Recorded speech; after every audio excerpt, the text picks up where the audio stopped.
Archer Aviation up 30% in the past 2 months, and they raised $850 million in a direct share offering today. It has the shares rising 4%. All it comes after the president's executive order to accelerate drone and eVTOL investment earlier this month. Let's bring in Archer CEO Adam Goldstein. Adam, it's great to have you here. Welcome. Thank you. So what is the executive order trying to do here exactly? Well, it's been very important to this administration that the U.S. maintains its leadership position in aviation. And that's exactly what they're doing here. So this is the first new category that's been created at the FAA in almost 60 years. And so we can't just innovate on the engineering side. We also had to innovate on the policy and on the regulatory side, too. These are kind of, we can think about them kind of as electric helicopters or big drones or something like that. If my colleague Brian Sullivan were here today, he'd be saying they have 8 helicopters and the batteries are too heavy to fly and they're never going to be cost effective, and address all of these concerns.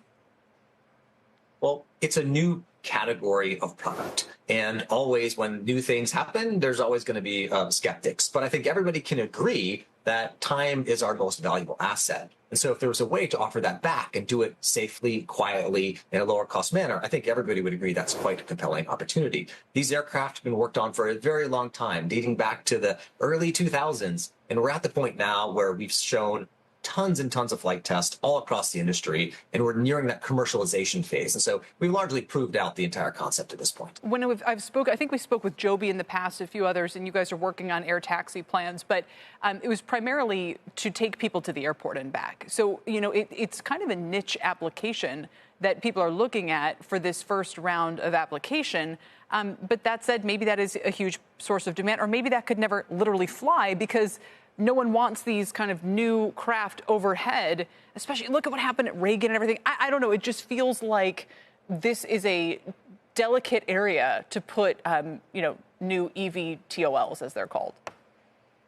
Well, the good news about these aircraft is that they're designed all around safety. So you can see by even just looking at the pictures here that these aircraft are designed with lots of propellers, multiple sets of redundancy. And so the whole goal here was to establish an aircraft that can meet the highest level of safety standards. And that's what we've done. There already are helicopters out there. This is an aircraft that is even safer and can be launched into the world at a much lower cost point and with much less noise. So it can ultimately scale.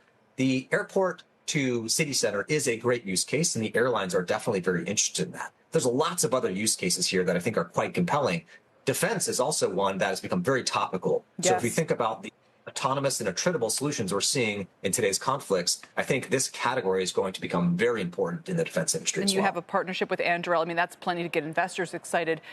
Then finally, Adam, where should we first expect to see one of these, and actually see people taking a ride on it, or a city approve its, experimentation with the new aircraft? Well, we're actually going to start first internationally, and we have a great partnership with Abu Dhabi in the UAE.